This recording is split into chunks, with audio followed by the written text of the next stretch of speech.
এর থেকে আমরা আরো ভালো টিম আমরা, বাট আমি বিশ্বাস করি না আমরা এত খারাপ দল। ওয়ালাইকুম সবাইকে। Have a very exciting news today. আজকে নিউজ দেখে পুরো হতবাক হয়ে গেছি আমি।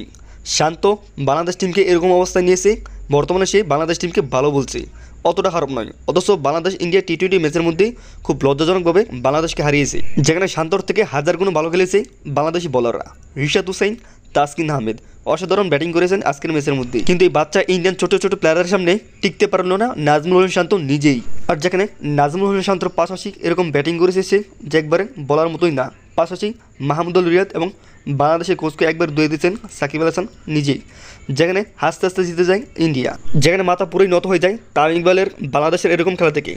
এরপরও পরবর্তী দিন সাংবাদিকদের সামনে নির্লজ্জ শান্ত কি বক্তব্য দিয়েছে, আমি বিশ্বাস করি না আমরা এত খারাপ দল। সে বলে সে নাকি বাংলাদেশ টিমকে এখনও দুর্বল মনে করছে না, অথচ কি বড়ভাবে একবারে হেরে গেছে বাংলাদেশ।